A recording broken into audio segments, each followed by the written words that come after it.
Hi, everybody. So, I want to look at HIV in Ireland quickly by focusing in on one specific fact about this subject, which is the fact about this. You have to understand this to understand HIV in Ireland. And if you don't understand this, you know nothing about HIV in Ireland, which is pretty much the story here today. Now, the beauty of it is that it doesn't take long to demonstrate. It's self explanatory. So I won't spend long on it. But then I want to move on to media. So we're going to look at the media reporting on this very same subject. And as you can imagine, I don't think the media reporting on this lines up exactly with the objective reality on this. So what's the point of this?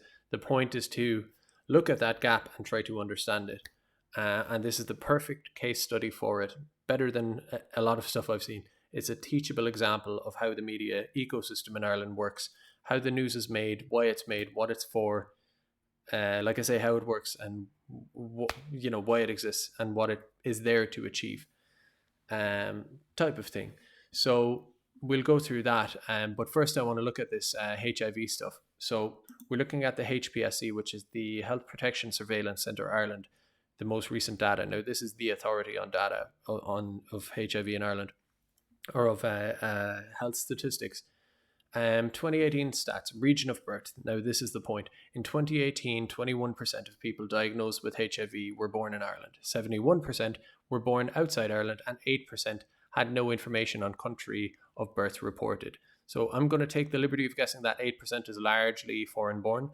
The reason being, foreign born illegal immigrants maybe are reluctant to give away their status for fear of being chucked out.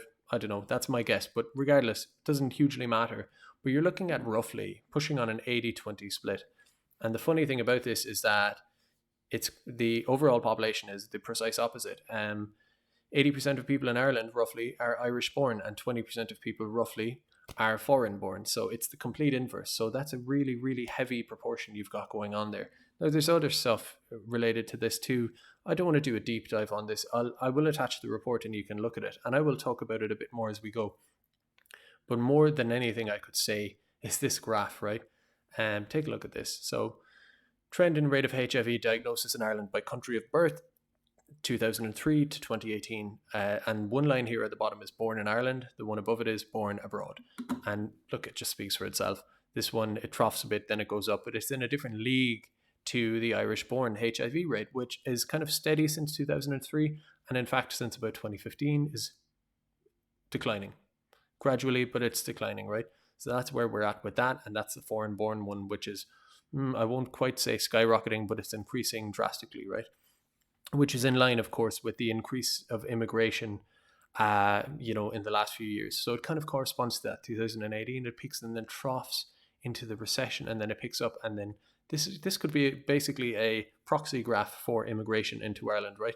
43% of the diagnosed foreign cases in Ireland are from Latin America and the Caribbean, which is in effect Brazil, right? The language schools and all of that. That's of the foreign. Yeah, I'm correct there. A lot of that's gays, and then straight is African. So the straight HIV foreigners are African. A lot of the gay HIV foreigners are South American. Anyway, it's just a fact, right? You can't, I'm just saying what this report says. So that's that. I'm trying not to ramble for this one because I'm trying to keep it reasonably short. Anyway, so that's the fact, right? That's it. Now let's move into the media and compare like that, which, like I say, this is the fact, right? What else could compare to this? This is the story. It's the headline, you would think, but not quite. Here is the least worst offender. I'm starting on this, the least worst offender of all of these, because it does mention it. It's not too bad.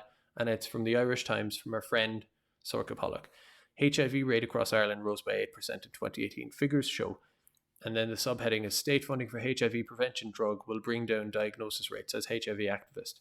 And I'm just going to cut to the chase for you here. The 2 points in all of these articles that they're pushing for are from NGOs and everything are PrEP, which is a prophylaxis drug for people who might to inoculate you against contracting HIV, right? Largely used or demanded by the gay community for obvious reasons. 2/3 of HIV in Ireland is homosexuals. The big themes in these articles are campaigning for PrEP via journalism, right? And then the other one is sex education for children, for like primary school children, and all of this, right? And I'm kind of giving away the ghost, or giving away the game here, because this then is completely downplayed this reality of the situation, that it is all down to immigration. That's all it is, right? But yeah, so her subheading is the prep thing injected in straight away. And I'm just going to cut to the chase with a lot of this stuff. News articles here are written in an order. They usually try to prioritize the information. First important thing goes first, core fact. Second fact goes in the second paragraph, etc. There's a way this is done. And anyway, here we are in the fourth paragraph, and briefly, 63% of people diagnosed were born abroad, and more than a quarter born in Ireland, is just a tiny little point here. And then moving on swiftly from that, another whatever paragraph, and then we're down to 5 paragraphs, which is basically a blog for an NGO guy, right? Adam Levitt from ACT UP. ACT UP was a gay advocacy organization set up by this New York gentleman, well-connected, media savvy kind of guy. This kind of radical organization in the 80s. Now it's just kind of hand in hand with government and the corporate media, pre-planning its goals and its initiatives, using stories like this to promote its goals. Stories where it's really about immigration, and they're just sneaking in their 5 paragraphs of stuff about prep. Here's why we need prep. I'll just go through it quickly. Described the increase in HIV diagnosis as unacceptable, saying that it was a, quote, predictable result, unquote, of the government's delay in providing state funding for the So he's saying it's a disgrace, it's unacceptable, and it's a predictable result. We all knew it was going to happen with no prep. Excuse me, Andrew. Hello. If you're not watching, I'm showing the graph here that it's all down to immigration, right? 80% are foreign born, 42% of those were diagnosed previously in their country of origin. Anyway, and the Irish rate is declining, which, just in case you doubt, I mean, you can see it in the graph here, but it's mentioned here. So if you're watching, the rate of HIV diagnosis among those born in Ireland has decreased in recent years from 4.2 per 100,000 in 2015 to 3 per 100,000 in 2018. Okay, so just backing myself up there with that. But he's pretending it's this, and Sorka Pollock is giving him free reign, no fact check. I mean, she's mentioned it briefly, but 5 paragraphs to this campaigner to chalk it all up to no prep. Hilarious. So yeah, moving on. Shocking new figures show sex diseases and HIV rates are soaring among Ireland's young. The latest figures from the HPSC report show so far this year there have been 239. So this was must have been mid 2019. Okay, so that's the article. Between the heading and the subheading, it's basically 80% talking about HIV. This article is running off of the HPSC stats. So they briefly mention other STDs, but it's a HIV article. That's the hook here in this article. And now I'm just going to try to find the good bits. Okay, so we're two bits down here, and it's concerns team leader for health and HIV, Breda Gahan said, whatever. I'm going to skip to the good bits here. There might be a bit of me saying blah, blah, blah. Okay, kind of stigma posting here. Yeah, okay. Where's the point? Yeah, here we go. The government should get those who have the skills to travel to primary schools to work with those who are age appropriate. Primary schools. I'm going to have a ramble on that in a second. Education is the social vaccine. Actually, I'm going to have that ramble right now. Okay, so last year, based off these HPSC stats, 3 people under the age of 20. And again, I'm open to correction. I might have read it wrong. Go look at it. I encourage you to fact check me or to verify me. Either way, right? The report will be linked. Last year, 3 people under the age of 20 reported or contracted HIV. Those 3 people were gay men, gay lads, young fellas, or whatever, right? Got HIV. And my point here is that, and I'm going to caveat this so the Irish Times or whoever can't be given out to me. I'm not saying there's anything wrong with being gay. I'm not passing judgment on that. I'm not passing judgment on being foreign, right? Obviously, I'm not passing judgment on having sex with foreigners, or I'm not passing judgment on having sex with people who have sex with foreigners. I'm just saying these are the lead statistics in HIV for HIV in this country. Because under 20, those 3 people, 3, even at 3 is tiny. Now, above and beyond that, of the entire country, of all ages, when you look at it, 2/3 are gay, 80% are foreign born. So then you go, okay, so how many, and I'm using the word normative or normal, I don't mean that insultingly, for people who aren't these groups, right, which is the bulk of the vast majority of the country. Of those people, so you're talking about Irish born people who contracted HIV through heterosexual sex, also included in this non-normative group is people who inject drugs, PWIDs. People who aren't those, so yes, people who are Irish born who contracted HIV through heterosexual sex, 24 people, 16 females, 8 males, right? And now of those people, my contention is that those people are just kind of knock-ons from the main group, which is the other 500-600 people, right? Which is the gay people, foreigners, African and South American particularly, people who inject drugs, whatever, right? Yeah, so of the people who aren't those, it was 24, 16 women, 8 men. Sorry, my point. My contention is that those 24 are kind of, byproducts of the bigger group, the main contagion group, shall we say, right? Because I would suggest that of that 24, you have to ask a few questions. Would you agree that in 2018, there were some people, some men probably, some gay men who are closeted, who are so deeply closeted that they went and got tested for HIV, ended up being positive. But when they went for their test, they're so closeted that they wouldn't say, they said, I'm not gay, I'm straight, whatever, right? Would you agree that that's likely to have been a number of people? Of all the hundreds, thousands of people, tens of thousands, whatever, who got tested in 2018, you would say, yeah, there'd probably be a few of those. Probably a few of those as well who ended up positive. So you would shave that number probably off that 24. Would you agree that some people who went to Africa and South America on hollybobs, trying to find themselves, right, found a guy or a girl there, slept with them, had a relationship with someone and contracted HIV there? It'd be unrealistic to say that there probably weren't a few. There probably were a few. I think you'd agree with that. That's another few. Would you say that there's a few people in Ireland? So we're now, what are we down to, like 15, right? Would you say there's a few people in Ireland who have had sexual relationships or full-on relationships with people who are maybe fresh off the boat, or like African immigrants or South American immigrants, right? There was a few of those, right? Of course, probably loads of those, right?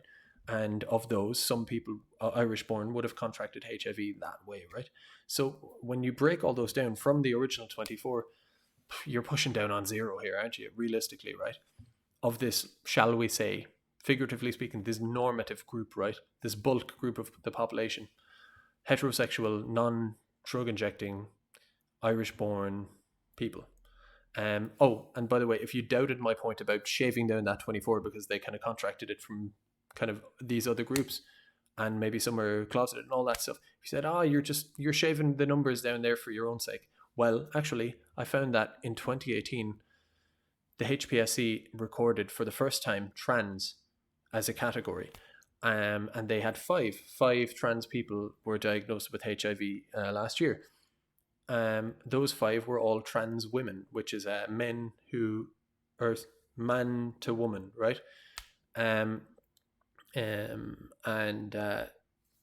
Those 5 cases were recorded by the HPSC as female. So if you doubted that you can shave that figure down, well, I already have the trans thing there, which I only learned as I went, is 5. So you're down, that 16 women is down to, realistically, down to 11 women, because those 5 were biological males. So the 24 is down to 19.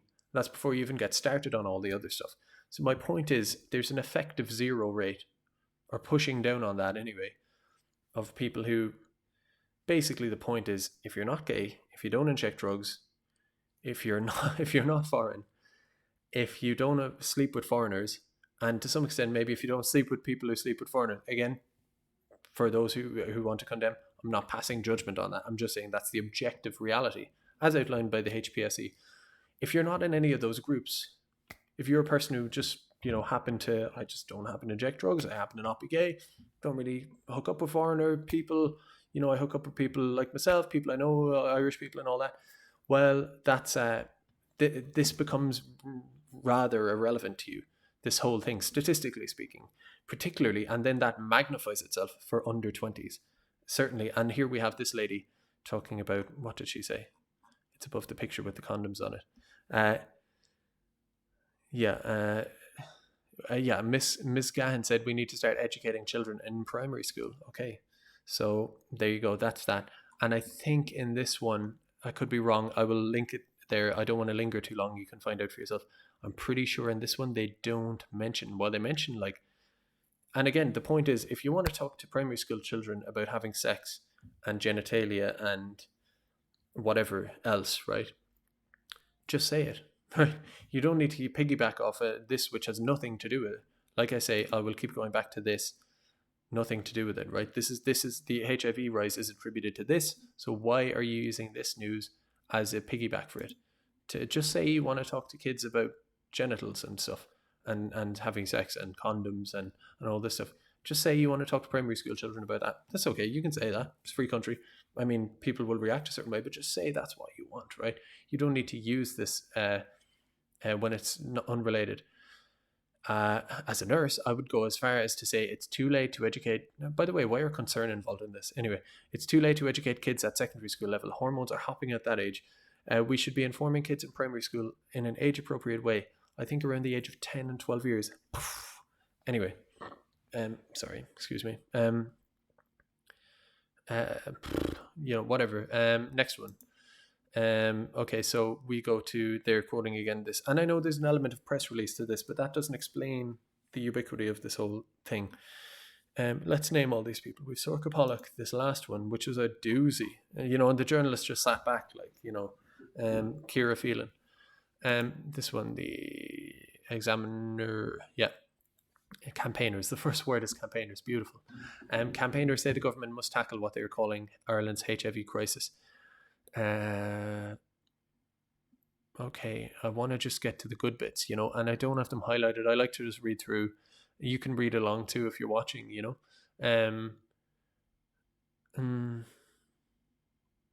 So they're on to prep. The HSA are trying to make PrEP available, calling on the government to make PrEP available, etc. Now, sex education is a key component of tackling the issue, as myths and stigma around HIV are obstacles to testing and safe sex. This stigma thing really grates on me. Like, stigma, I don't know. I think actually he makes my point for me in a second. May be the case. Okay. We're absolutely in a crisis because of stigma, because of lack of PrEP. Really? Okay.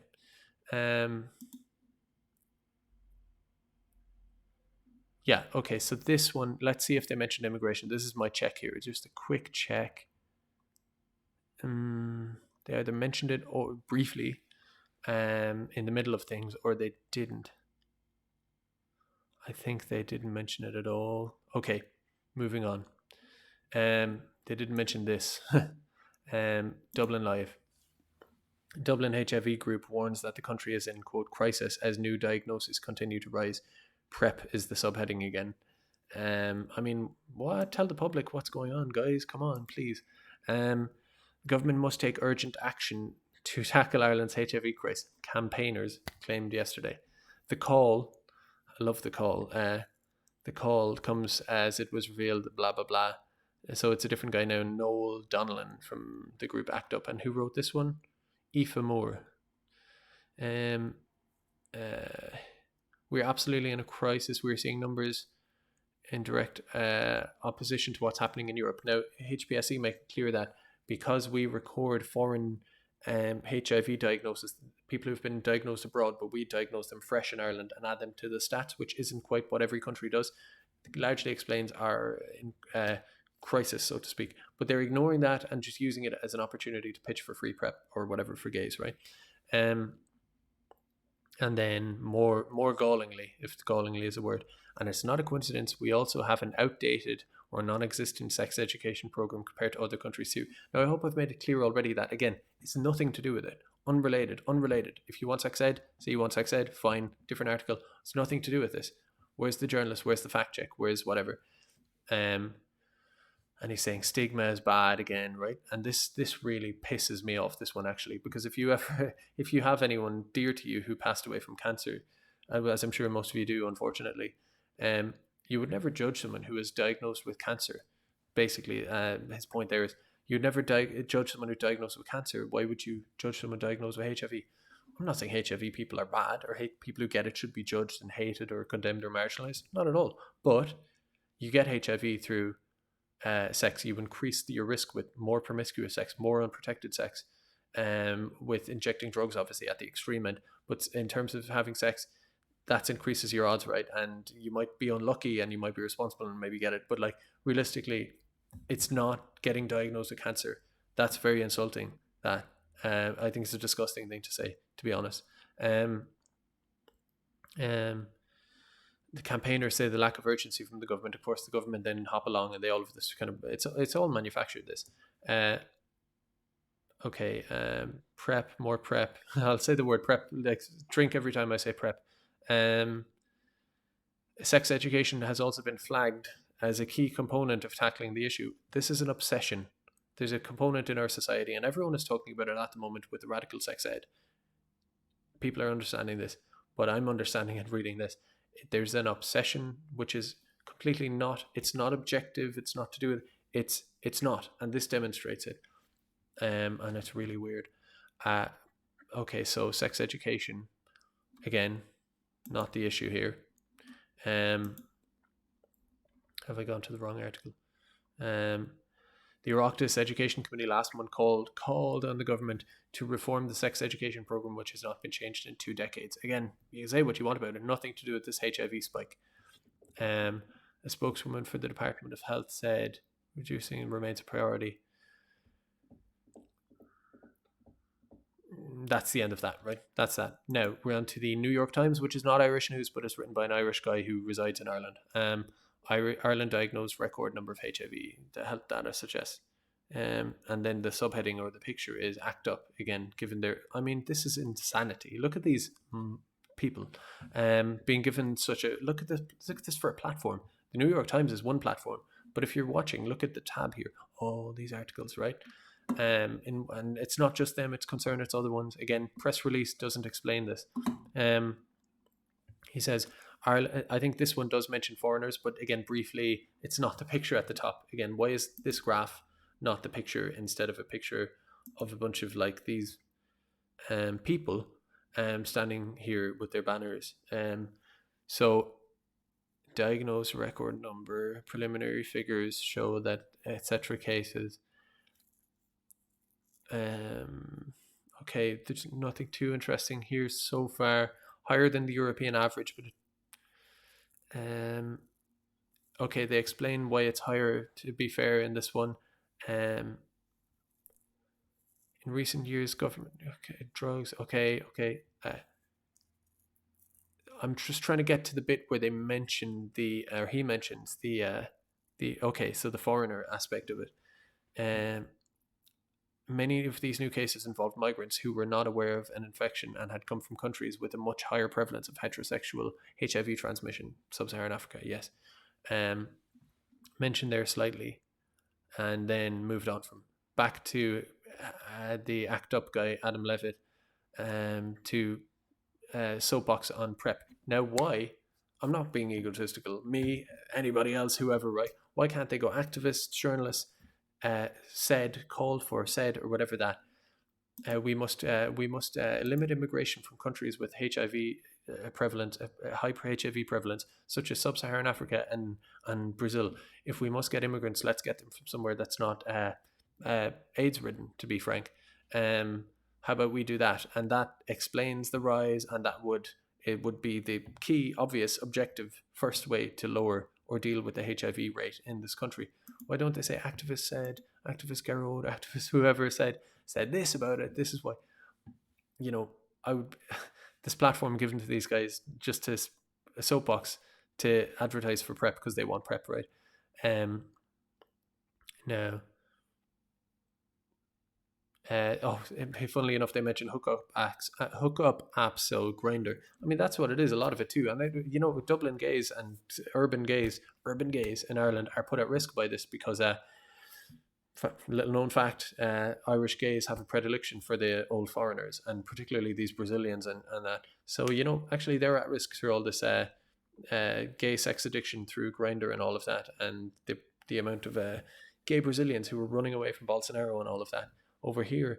They're actually the ones put most at risk. Anyway, that aside, so then they go on to poor sex education in Irish schools, which again, nothing to do with this. It hasn't really changed in 20 years. There's a lot of stuff about pregnancy and contraception, but not much about sexual health, how to minimize risks. We don't need to teach 9-year-olds about this. AIDS doesn't apply to them. I mean, not really for the majority of them, First off, they're kids anyway, but I'm saying it won't even apply to them in the future, realistically. And it doesn't take much to know about it. People know about this, right? By the time they come of age, they know through osmosis anyway. They learn. Blah, blah, blah. Okay, so yeah, whatever. Another car crash of a piece. The Journal, it's worrying, over 200 people diagnosed with HIV so far this year. This is from 2018, halfway through 2018, June. Okay, so I'll skip the boilerplate stuff. A noticeable jump in figures became apparent in 2013 and 2014. That's because immigration rose then, obviously, right? It's just what? They know this, and they're just pretending they don't. Prior to this, there had been blah, blah, blah. Oh my God, how did this happen? More boilerplate stuff, antiretroviral stuff, Irish AIDS Day stuff, diagnosis. Okay, so the brief mention of it here. The report also notes that 28% of diagnoses in 2016 were among heterosexuals, with people born in sub-Saharan Africa accounting for 64% of heterosexual cases. There were 21 diagnoses among people who inject drugs. So again, it's just thrown in there as like a minor little sub-fact. No, it's the headline. It's the headline, guys. I'm sorry. But anyway, as I said, I want to keep this short, so I am starting to say the same thing over and over again slightly, but these articles make me do it. Okay, so let's just get to the point, if it's there.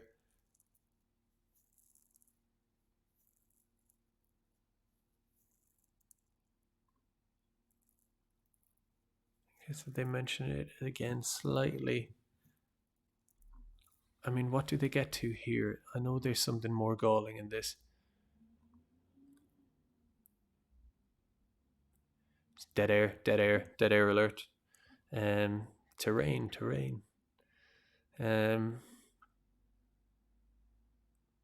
Yeah, it's just about testing and blah, blah. I mean, there's not much there. It's actually not the worst of it. Again, Orla Ryan, do you know what? She has done some good journalism.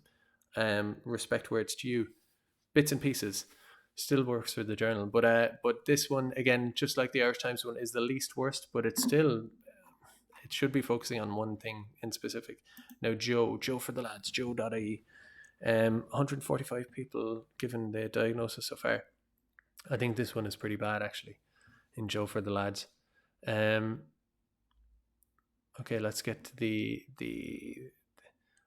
Okay, I see no mention of migrants so far.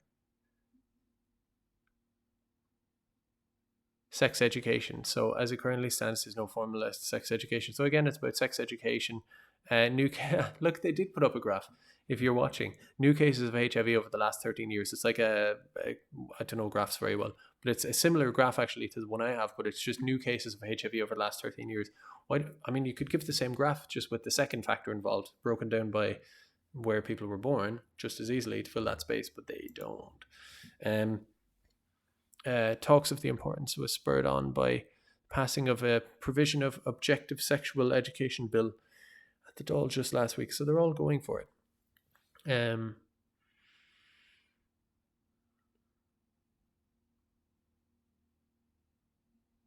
Niall Mulligan, director of AIDS Alliance, said that there are a number of factors. For a few reasons, the figures are rising. Some of which is to do with testing. Okay, I mean, that's not the primary thing, is it? Niall. They're getting better at testing, basically showing quite a significant increase. So it's the testing is getting better. Oh, come on. Another reason is that more of the people coming into Ireland every year to study or work. So now he's getting to it. They've already been diagnosed with HIV, which in turn, whatever. This is beautiful. Mulligan went on to inform why this isn't necessarily a bad thing. He's informing us. He's educating us why it's not a bad thing. Okay, globally, 30% of people living with HIV don't know they are. In Western Europe, that goes down to 15. So he's basically saying we'll absorb all the AIDS people, and they can do better here. It's like, or we could just say we don't want more people with AIDS coming to this country. That could lower the numbers, objectively speaking. Surely, why is that? They would go, well, that's not allowed. Why? But you're saying we can pay for prep for all these people, which is the less offensive thing, and we can educate kids who it's not their problem about HIV universally. Why? I mean, but that is allowed. But managing immigration, and saying if we must get immigrants, let's get them from somewhere else, right? Nah, you can't do that. Anyway, I'm getting a little bit too annoyed at this. We actually look at it as a positive thing. Who's we? As a positive thing. It's good we're picking up on it more. As an individual, blah blah blah. Treatment, blah blah blah. There's we need more emotional counseling. I'm not particularly against that, so fair is fair. More counseling and stuff. Yeah, if you get diagnosed with that, it's good to have someone to talk to, right? Wouldn't be my biggest priority, but still, whatever. Grindr and Tinder are factors, yes. I want to see if there's anything on education. It's prep again. Prep, drink. In fact, there we go. That helps. So you're lucky if you have a good sex education here. It literally comes down to, look, good sexual education in school is few and far between. If people don't know what risks they are putting themselves into, then we are not providing them with the tools to go forward, and we are therefore putting them at risks ourselves. Now, I hope if they're doing this, they talk about the risks. They say, to be brutally frank about it, riding foreigners, taking gear, injecting gear, being gay. I'm not passing judgment. I'm just saying these are things. Being gay, or that's about it. That's about it. If you don't do those things, you almost couldn't get it if you tried, to be honest. And that's statistical reality. Read the report. So that's that. So again, it's all about the education and the prep, and the immigrant thing is just about included slightly. And this one is the most galling. This is the creme de la creme. Sky News, not Irish, but it's about Ireland, in fairness. Ireland, outdated sex education blamed for record HIV diagnosis. They're the ones who put it in the starkest of terms. And like, come on, I'm doing it again. I'm repeating myself again. I'm trying to keep the video short, but they're putting it like that. And they're saying campaigners blaming sex education that has not changed in 20 years. That's their heading and their subheading. And this, instead of this. And again, the education, you look at the numbers for the young people and all of this, and who gets it, and the gay and the immigrant and the injecting and the people who don't do any of those things and all of this, it's statistically, I mean, even including gay people and just saying about people who were born abroad, even including gay and injecting and all that stuff, right? Just excluding people born abroad, if you're watching here, those are on the decrease. That's on the decrease. So if you exclude people who are foreign born, the story is the rate of HIV diagnosis among those born in Ireland has decreased in recent years.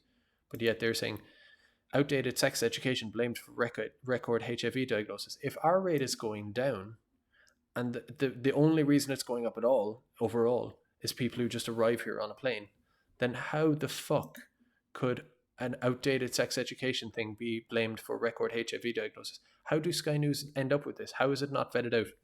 It's conscious. It's conscious, obviously. And if you were to say, maybe they were lazy, maybe they were agenda driven, but that's them, whatever. Well, how is it the case for these guys and these guys and these guys and these guys and these guys and these guys and these guys and these guys? And how is there no other one? If you Google HIV rates in Ireland, whatever, right? Look for an article that maybe besides the Liberal, maybe they have one, right? You're not going to find a diversity of viewpoint. It's all the same fake, intentionally fake, could only be intentionally fake news on this. So it's not one, it's all of them. Now, anyway, I digress slightly. So these guys go on to, so with that shocking, galling headline, um, um,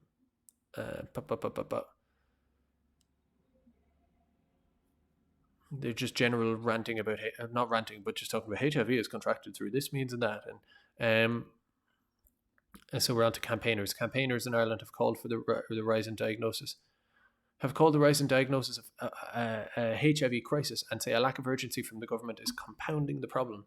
Lack of urgency in limiting immigration or a moratorium, or is it that lack of urgency, or let's see.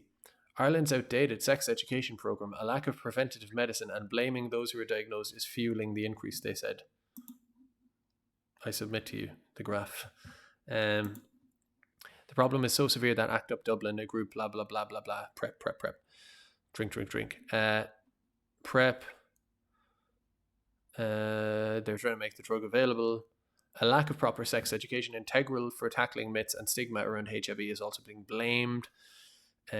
Sex education program has not changed in 20 years. That's it. ACT UP again, prep. Picture of Leo Varadkar. The department welcomes significant blah, blah, blah. Okay, so I'm finished basically, right? And now, point is here, in the HPSC report, in the discussion section at the end, where they kind of go over things, they do mention PrEP, and that's not my biggest bugbear here, because I somewhat understand that. You could argue it, whatever, but they mentioned that. They mentioned testing. They mentioned a few things. At no point does the HPSC report in that section mention talking to 9-year-olds about getting AIDS. It doesn't mention it. Doesn't even mention it about secondary school students. Doesn't mention sex education at all. So where did these guys all get it from? Campaigners. And they ignored the graph. And I've just made this point already. They all did it. It's systematic, right? It's call it conspiracy, call it systematic, whatever you want. But it is the case. You would get more diversity of media in Russia or China. That's a fact. Than this stuff. And is it corporate, state? Why does it happen? Look, whatever. But it happens. And that's my point. And final point, because I don't have a big conclusion on this, is that if it happens with this, it happens for everything else. And remember that, because, okay, if someone gets murdered, they'll report the news. Anna Kriegel, the story about that. I mean, even that had some editorial factors to it. But, a story like that is kind of just the news. Anywhere they can squeeze in an agenda, they will do it. And you have to look at where the agenda comes from and what's going on, and spot patterns all over the place, and largely try to ignore this stuff and focus on independent media, left or right, if you can find it. Because this is, like I said, this is a choice example and a really teachable moment, because basically, for the most part, they ignored the reality, and in the space between the reality and their ignorance of it, they inserted something entirely different altogether uniformly. That's scary. That's it's 1984, but it's bad, whatever way you want to put it. And that's about it. So yeah, the usual: like, share, subscribe, and do you know what I failed to mention in recent videos as well? For anyone who's watching at this point still, or even if you didn't watch to this point, whatever, it is a privilege that, well, we're probably half an hour, 40 minutes deep or something, and someone's still watching. So that's flattering, and I really do appreciate it. So that's kind of sound. Now, what have I done? There we go. I'm just trying to find how to switch it off. I lost my cool flow of saying goodbye, but that's pretty much it. And yeah, thanks for watching. Take it easy. See ya.